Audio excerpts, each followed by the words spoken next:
This is St. Louis on the Air from St. Louis Public Radio. I'm Elaine Cha.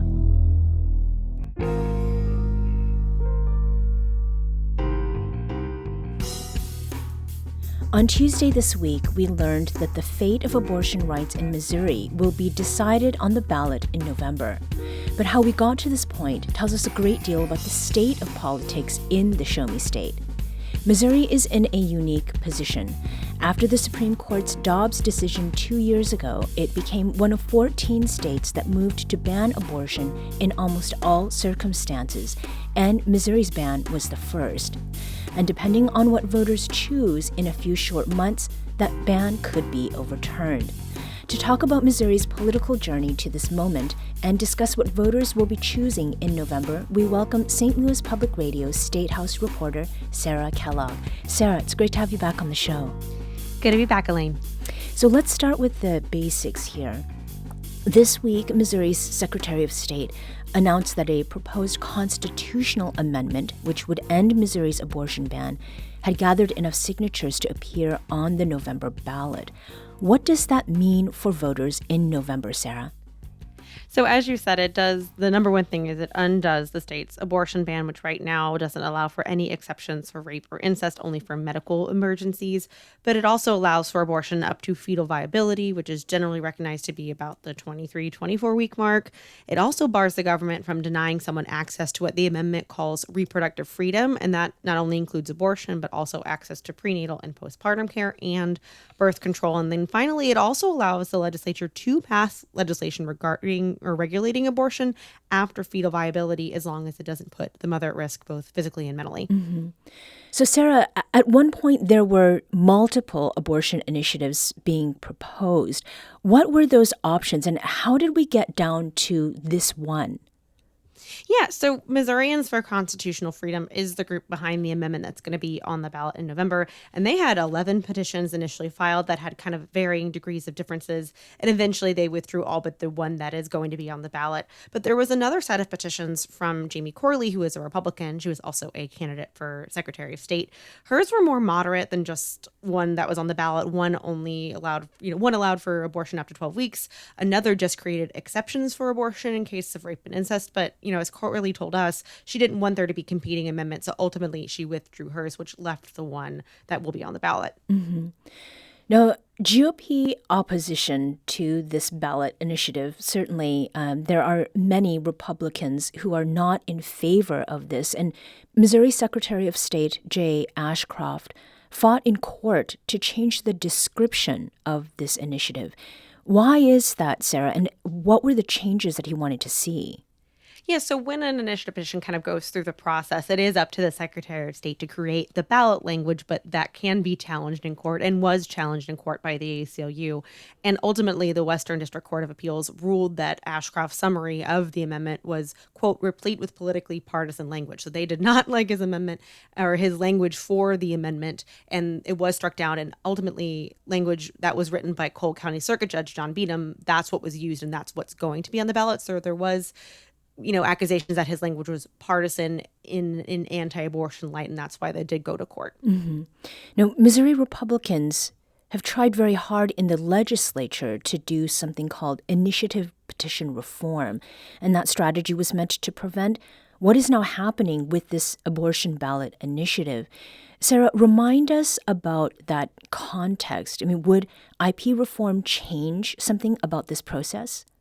Yeah, so another way to say IP reform would be making it harder to amend the Constitution. And that's been what Republicans in the legislature has wanted to do for the past couple of years, but it's flamed out. I think ultimately maybe the best case scenario goal was if they were able to get IP done in the legislature this past year, it could have been put on, in theory, the August ballot, and then that would have made it harder for any changes to the Constitution to be happen in the November ballot, which is when the abortion ballot was likely to be up for a vote. And so I think that was the ultimate goal, but they didn't get it done in the legislature, and now that is not in place. Mm-hmm. So is what's happening now possibly, a worst case scenario for anti-abortion Republicans?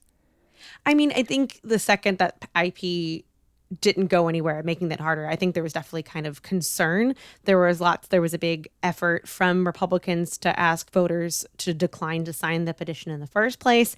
And then when the signatures were turned in, and it showed that the group behind it, Missourians for Constitutional Freedom, had double the 171 roughly thousand signatures needed, then there was a request, well, if you signed it and you didn't mean to, you can repeal it. So it's kind of up to this point, and now I'm sure it's now shifted to just defeating it at the ballot box, or just getting the message out there that they don't want this passed. Mm-hmm. And what do all those signatures tell you about support for the initiative? I think that it shows that there definitely is enthusiasm there. Again, they had to have roughly 171,000 signatures, and they had to meet an 8% voter, basically percentage in 6 of Missouri's 8 congressional districts. And not only did they meet that threshold in the 6 districts, the number of valid signatures, which was ultimately less than what they turned in, but this is what the Secretary of State said was valid, was 241,000. That is way over what they needed. Mm-hmm. And so I think that shows that there is an enthusiasm there for people. And as our reporting is done, as my colleague Jason Rosenbaum has done, that's also not potentially a bipartisan vote either. There are plenty of Republicans that do not like how extreme this ban is, that there are no exceptions for rape or incest, and that instead they want a little bit of leeway there. Mm-hmm. Now, Ashcroft just came in third, that is to say, last, in the primary race for GOP governor last week. And abortion has been a major issue in Missouri elections for a long time. How did that play out in the election that we just had? I'm not really sure if it did. Ultimately, all 3 of the top gubernatorial candidates were all on the same page there, that they didn't want to see the ban overturned. Mm-hmm. I think... but ultimately, again, abortion wasn't on the ballot. So I'm not sure how much it really played a factor in the August primary. It's obviously going to play a much different role in November. Now, Ashcroft, he clearly opposes this measure, but he just certified the initiative signatures, which we started the segment with. Is this something he could have conceivably avoided doing, or is this a matter of his doing his job as Secretary of State? I don't really see that situation. I think when it showed how many signatures were there were, that was going to have to be a lot of signatures that were then deemed invalid for anything to kind of happen. I think the ballot language was kind of the thing that he had in his power. Then ultimately, then it was just signature collecting. Mm-hmm. And again, he had 241,000 total that were quote unquote valid. That is way over what they needed. And you compare that actually to sports betting, which is also going to be on the ballot. Just for example, St. Louis, the first congressional district in St. Louis, which includes St. Louis and St. Louis County, needed 25,632 signatures. The number of valid ones for sports betting was 25,714, which was only 82 votes to spare. So that's a lot closer of a vote. I think when it's kind of a blowout like that, there's not really any hankering or, kind of tinkering you can do anyway. I think he just did his job. Mm-hmm. Now, before we get to sports betting, Sarah, what is it that you can tell us maybe about the chances of this passing, legalization of abortion, passing in November?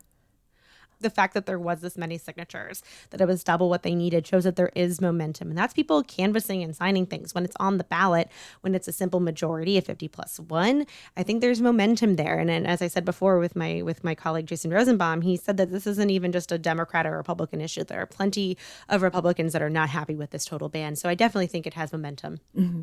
We're speaking with St. Louis Public Radio Statehouse reporter Sarah Kellogg about some of the initiatives that people will be seeing when they go to the ballot box this November. So let's return to sports betting. And this is something that you and I have talked about before on the show. That will be Amendment 2 on the November ballot. And it's there because a petition garnered enough signatures to put this issue to voters. What makes this something to watch, Sarah? Well, I think part of it is because this is another example of voters going after something or voting on something that the legislature hasn't done the last couple of sessions. So sports betting, there is an interest in passing sports betting in the legislature from both Republicans and Democrats. There was, in theory, a path forward, except for there was one senator, now Secretary of State, Republican nominee Jenny Hoskins, who wanted to tie it to another issue. And again, in the Senate, as long as you have one person who isn't for it, you can filibuster that and kill it easy. And that's what's happened the last couple of years is there isn't momentum. And the sports organizations, including the St. Louis Cardinals and the Kansas City Chiefs, they back this. I think especially the Cardinals, I think they were tired of waiting for this and decided to go through the legislature. And there's precedent for that. You have medical marijuana and recreational marijuana going through that vote, as well as expanding Medicaid. And so it's kind of just another saga of, well, the legislature didn't do it, so now we're going to. So, Sarah, what sorts of sports betting would Amendment 2, if passed, permit? So it would be allowed in professional sports, and it would allow some collegiate sports betting, but it wouldn't allow you in the collegiate level to vote on individual, like to bet on individual athletes. Like I'm a big Mizzou Tigers fan, obviously my alma mater. I couldn't, bet and say, oh, I think Brady Cook's going to throw a touchdown on his first play. Like they don't let you do that on an individual athletes. And you cannot bet at all on youth or high school level. And so those are the restrictions. It really is mainly pro sports, but they are letting collegiate, but I can say, I bet Mizzou will win their first game by, 2 touchdowns or something. That's a bet I could make, but I couldn't do it on individual athletes saying, I think that, it'll be a Brady Cook touchdown to Luther Burton. That's not going to be allowed. Now, another measure that will be on the November ballot, Sarah, is about elections themselves and about who can participate in them. Talk to us about Amendment 7. Yeah, so this one basically it would amend the Constitution to make it only allowing citizens of the United States to vote, which I want to be clear that is already illegal in Missouri. If you were not a citizen of the United States, you cannot vote in Missouri elections. But I think because that's in statute, the proponents are saying, well, it's not in the Constitution. So that is why that there is that effort. That was also tied into initial petition reform a lot earlier this year, but ultimately that didn't happen. And then it also prohibits the ranking of candidates by limiting voters to a single vote per candidate, which basically eliminates ranked choice voting. It would not allow municipalities to pass anything that would then have elections be decided by ranked choice voting. Now, there is a carve out for St. Louis, which has implemented an approval voting system. So it's not quite the same as ranked choice voting, but it's an approval voting system that was approved in 2020. And the Constitution Amendment does carve out that system. So that would not be affected at all. And before we move away from that, can you help us understand why is it that we're voting, not we, because I'm not a citizen, I would not be voting. Why are Missouri voters going to the ballot box and looking at something that entails something that's already illegal? I mean, does that somehow not matter? I think it's an indication of kind of how this election year is going, with the idea of undocumented immigrants and people in Missouri voting, which again is not happening. It's already legal. There's not overwhelming evidence that it's happening. That's just kind of been a talking point for Republican primaries and elections this year. That was a huge talking point for the primary for Secretary of State, and several candidates kind of coming out on that issue saying this is my number one priority. And it's just kind of it's kind of a microcosm of what I think is like a national point. So I think that's why there's such an emphasis on it. And then insofar as opposition to ranked voting goes, why is there opposition to it? And what do those who are against it say? I mean, that's a good question. I think there's lots of discernment that the fact that the person who maybe gets first place might not have the number, top number of votes. And maybe it's someone that got a lot of first place votes, but then got a lot more second, which is why I think there's some discontent over that. I think a lot of the protesting on that is also just it's the Missouri legislature imposing state control over what would be a local municipality issue of just allowing counties and municipalities and cities to kind of do the elections the way they want to. And as they say, Republicans consistently are the party of quote unquote smaller government. Well, they're backing this issue. That's not a small government thing. That's, so I think there's a lot of discontent over the fact that it's basically forcing Missourians and Missouri to do elections one particular way. So, Sarah, overall, how do these ballot initiatives affect the November election? I think that ultimately the abortion amendment is the big one. I think that you could have asked me that in just January before I wasn't even inkling and they were gathering signatures or not even gathering signatures yet, that this was going to be kind of the biggest game changer, as it were. I think obviously sports betting and the ranked choice voting and also there's a minimum wage increase statute changes on there. Those are all obviously going to get votes, but I don't know if they're going to drive out people to vote as much as the abortion amendment. And I think Democrats are really hoping that gives them a boon when it comes to other elections, that maybe they decide to vote for someone that they believe will quote unquote protect that right more than if it was a Republican. And so I think that that's kind of the thought maybe from Democrats. We'll see what happens. And I'll repeat a third time. This is not really a bipartisan issue for some. It is just kind of an issue voter. And as we see a lot of times with marijuana and medical marijuana and minimum wage hikes and Medicaid expansion, Missourians do vote for those things when it strips down to the issue. So it'll be really interesting to see what happens. Mm-hmm.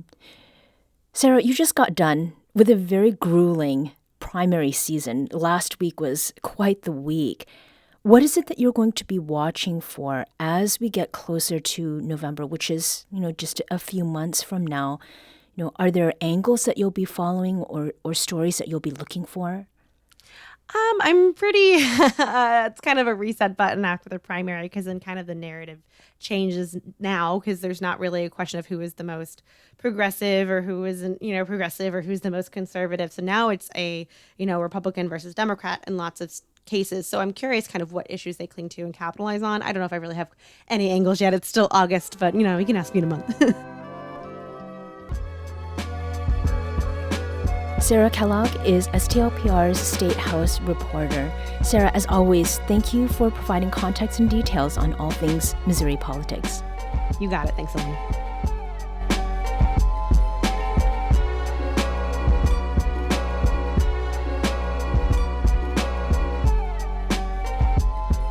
This episode was produced by Danny Wissentowski. Audio engineering and podcast design by Aaron Dorr. Our executive producer is Alex Hoyer. St. Louis on the Air is a production of St. Louis Public Radio. Understanding starts here. Do you find yourself regularly listening to episodes of St. Louis on the Air? Suggest us to a friend you think might enjoy our conversations, and leave us a review and rating on Apple Podcasts on the App Store. It's the simplest way to help people discover our show. Thank you. St. Louis Public Radio is a member-supported service of the University of Missouri St. Louis.